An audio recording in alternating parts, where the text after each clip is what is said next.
Hello everyone, welcome to Skillful channel. In the video Excel one of the important option ஆன Autofill எப்படி use பண்றதுங்கறத தெரிஞ்சுக்கலாம் வாங்க. First Autofill option எதுக்காண்டி use பண்றோம்னு தெரிஞ்சுக்கலாம். இப்போ ஒரு சினாரியோல நம்மளுக்கு ஒரு டெக்ஸ்டையோ இல்லை நம்பர்ஸையோ ரிப்பீட்டடாக என்ட்ரு பண்ண வேண்டிய ஒரு சிச்சுவேஷன் வருது. அப்போ நாம் ஆட்டோஃபில் ஆப்ஷனை யூஸ் பண்ணிக்கலாம். ஃபார் எக்ஸாம்பிள், இப்போ நான் டாம்னு சொல்லிட்டு ஒரு நேம் வந்து டைப் பண்ணுறேன். இந்த டாமுங்கிற நேம் எனக்கு வரிசையாக கீழே வரணும். அப்போ நான் என்ன பண்ணுவேன்னு கேட்டிங்கன்னா, டாம்னு சொல்லிட்டு திரும்பி டைப் பண்ணுவேன். பட் ஆனால் இது மாதிரி பண்ண தேவையில்லை. ஈஸியாக நம்ம வந்துட்டு டாமுங்கிற நேமை கீழே வரிசையாக கொண்டு வரலாம். அதுக்கு என்ன பண்ணணும்னா, நம்ம செலக்ட் பண்ணியிருக்க செல்லோட பாட்டம் ரைட் கார்னருக்கு கர்சரை நம்ம வந்து மூவ் பண்ணணும். நமக்கு இப்போ ஒரு பிளாக் கலர் ப்ளஸ் சிம்பிள் வரும். அதோட பேர் தான் ஃபில் ஹேண்டில். இதை யூஸ் பண்ணி தான் நம்ம ஆட்டோஃபில் பண்ண போகிறோம். இப்போ அதை கிளிக் பண்ணி நம்ம வந்து ட்ராக் பண்ண போகிறோம். எவ்வளோ தூரம் வேணுமோ அவ்வளோ தூரம் ட்ராக் பண்ணிக்கோங்க. அடுத்து ஹேண்டிலை விட்டுருங்க. கிளிக்கை விட்டுட்டிங்கன்னா டாமுங்கிற நேம் நம்மளுக்கு வரிசையாக வந்திருக்கே தெரியும். இப்போது ஃபில் ஹேண்டில் வெர்டிக்கலாக தான் யூஸ் பண்ண முடியுமான்னு கேட்டிங்கன்னா கண்டிப்பாக கிடையாது. நம்மளால் ஹரிசாண்டலாகவும் யூஸ் பண்ண முடியும். இப்போ பார்த்தீங்கன்னா டாமுங்கிற நேம் வந்து நம்மளுக்கு ஹரிசாண்டலாகவும் பிரிண்ட் ஆகிடுச்சு. நெக்ஸ்ட்டு நாம் நம்பர்ஸ் எப்படி ஆட்டோஃபில் பண்ணுறதுன்னு தெரிஞ்சுக்கலாம். ஃபார் எக்ஸாம்பிள், இப்போ நான் 1ன்னு சொல்லிட்டு ஒரு நம்பரை வந்து டைப் பண்ணுறேன். அதே மாதிரி ஃபில் ஹேண்டில் யூஸ் பண்ணி ட்ராக் பண்ணுறேன். இப்போ பார்த்தீங்கன்னா நம்மளுக்கு எல்லாமே 1111ன்னு வந்துருச்சு. இதுவே எனக்கு 123ன்னு வரணும்னா அதுக்கு ஃபில் சீரீஸ் அப்படிங்கிற ஒரு ஆப்ஷனை நம்ம யூஸ் பண்ணணும். அகெயின் நான் 1ன்னு சொல்லி டைப் பண்ணிட்டேன். ஃபில் ஹேண்டில் யூஸ் பண்ணி எவ்வளோ தூரம் வேணுமோ ட்ராகும் பண்ணிட்டேன். இப்போயும் எல்லாம் 111 தான் வந்திருக்கு. அதுக்கு நம்ம ஃபில் சீரீஸுங்கிற ஆப்ஷனை யூஸ் பண்ணணும்.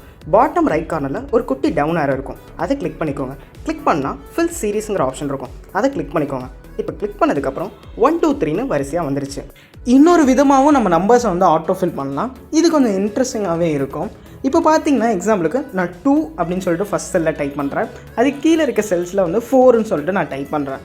இப்போ எனக்கு 2 4க்கு அப்புறம் 6 8 10ன்னு வரணும். அதாவது 2 மல்டிபிள்ஸில் வரணும். அதுக்கு நான் என்ன பண்ணுறேன்னா 2 செல்லை வந்து ஒன்றா செலக்ட் பண்ணிக்கிறேன்.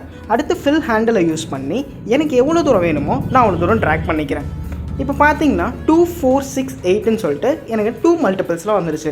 இதையே நம்ம 3 மல்டிபிள்ஸ்லையும் பண்ணலாம், இல்லை 4 மல்டிபிள்ஸ்லையும் பண்ணலாம். நம்மளுக்கு எப்படி வேணுமோ கன்வீனியன்ட்டோ அது மாதிரி பண்ணலாம். நெக்ஸ்ட்டு நம்ம டேஸ் எப்படி ஆட்டோஃபில் பண்ணலான்னு தெரிஞ்சுக்கலாம். இப்போ நான் வந்து மண்டே அப்படின்னு சொல்லிட்டு நான் டைப் பண்ணுறேன். டைப் பண்ணதுக்கப்புறமா ஃபில் ஹேண்டிலை வந்து யூஸ் பண்ணி இதையும் நம்ம ட்ராக் பண்ணோன்னா என்ன ஆகுதுன்னு பார்க்கலாம். இப்போ பார்த்தீங்கன்னா மண்டேலேருந்து சண்டே வரைக்கும் வரிசையாக வந்துருச்சு. இதே மாதிரி நம்ம மந்த்தையும் ஆட்டோஃபில் பண்ணலாம். பட் ஆனால் நம்ம ஸ்பெல்லிங் வந்து கரெக்டாக இருக்கிறது வந்து ரொம்பவே மஸ்ட்டு. இப்போ நான் ஜான்வரி அப்படின்னு சொல்லி நான் டைப் பண்ணியிருக்கேன். இப்போ ஃபில் ஹேண்டில் வந்து யூஸ் பண்ணி இதையும் நான் ட்ராக் பண்ணுறேன். பார்த்திங்கன்னா நம்மளுக்கு ஜான்வரியிலேருந்து டிசம்பர் வரைக்கும் வரிசையாக நம்மளுக்கு வந்துருச்சு. நெக்ஸ்ட்டு நாம் டேட் எப்படி ஆட்டோஃபில் பண்ணலான்னு தெரிஞ்சுக்கலாம். அதுக்கு முன்னாடி நம்மளோட சிஸ்டமில் எந்த ஃபார்மேட்டில் டேட் இருக்குன்னு நம்ம தெரிஞ்சுக்கணும். என்னோடதில் பார்த்திங்கன்னா நவம்பர் 4th நவம்பர் 23ன்னு இருக்குது. இதே ஃபார்மேட்டில் நான் வந்து டெக்ஸ்ட்டு வந்து டைப் பண்ணால் தான் எனக்கு ஆட்டோஃபில் ஆகும். நான் இப்போ இன்றைக்கி டேட்டை என்ட்ரு பண்ணுறேன். 04 நவம்பர் 23 அப்படின்னு சொல்லிட்டு என்ட்ரு பண்ணுறேன். இப்போ ஃபில் ஹேண்டிலை யூஸ் பண்ணி இதை நான் ட்ராக் பண்ணுறேன். இப்போ ட்ராக் பண்ணால் என்ன ஆகுதுன்னு பார்க்கலாம். பார்த்திங்கன்னா வரிசையாக எனக்கு டேட் வந்து என்ட்ராயிருது. நவம்பர் 4லேருந்து நவம்பர் 14 வரைக்கும் என்ட்ராயிருக்கு. நெக்ஸ்ட்டு கேல்குலேஷன்ஸ் வந்து எப்படி ஆட்டோஃபில் பண்ணலான்னு தெரிஞ்சுக்கலாம். இங்கே பார்த்தீங்கன்னா நான் ஒரு சாம்பிள் டேபிள் கொடுத்துருக்கேன். இதில் ஐட்டம்ஸ், அதோட ரேட்டு, அதுக்கு கொடுக்குற டிஸ்கவுண்ட், அதுக்கப்புறம் டிஸ்கவுண்ட் போக அதோட அமௌண்ட் எவ்வளோ அப்படிங்கிறத நம்ம கண்டுபிடிக்கிறோம். இப்போ ஃபார்முலா நான் அப்ளை பண்ணுறேன். ஈக்குவல் கொடுத்து ஆக்சுவல் ரேட் 20 rupees அதை வந்து கிளிக் பண்ணிக்கிறேன். அதுக்கப்புறம் மைனஸ் கொடுத்து டிஸ்கவுண்ட் ரேட் 2 rupees வந்து கொடுக்குறேன். கொடுத்ததுக்கப்புறம் என்டர் ப்ரெஸ் பண்ணால் நம்மளுக்கு 18 rupees அப்படின்னு சொல்லி வந்துருச்சு. இப்போ இதை நம்ம ஆட்டோஃபில் பண்ணலாம். அதுக்கு நம்ம ஃபில் ஹேண்டில் யூஸ் பண்ணி ட்ராக் பண்ணலாம் நம்மளுக்கு தேவையான செல்ஸ் வரைக்கும். ட்ராக் பண்ணதுக்கப்புறம் இப்போ பாருங்கள், 10 rupeesல 1 போயிடுச்சுன்னா 9, 45ல் 3 போயிடுச்சுன்னா 42, 70ல் 5 போயிடுச்சுன்னா 65 அப்படின்னு சொல்லி வந்திருக்கு. நம்ம ஃபார்முலா ஃபஸ்ட்டு செல்லில் மட்டும் தான் அப்ளை பண்ணோம். நம்ம ஆட்டோஃபில் மூலமாக என்ன பண்ணியிருக்கோன்னா எல்லா செல்ஸுக்கும் நம்மளுக்கு வந்து வரிசையாக ட்ராக் பண்ணி எடுத்து இதுக்கான ஆன்சர்ஸை கொண்டு வந்திருக்கோம். ரியல் டைமில் நம்ம கால்குலேஷன்ஸை தான் அதிகமாக ஆட்டோஃபில் பண்ணுவோம்.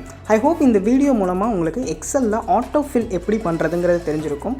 இந்த வீடியோ உங்களுக்கு பிடிச்சிருந்துச்சுன்னா சேனலை சப்ஸ்கிரைப் பண்ணிக்கோங்க. மீண்டும் ஒரு வீடியோவில் சந்திப்போம். நன்றி, வணக்கம்.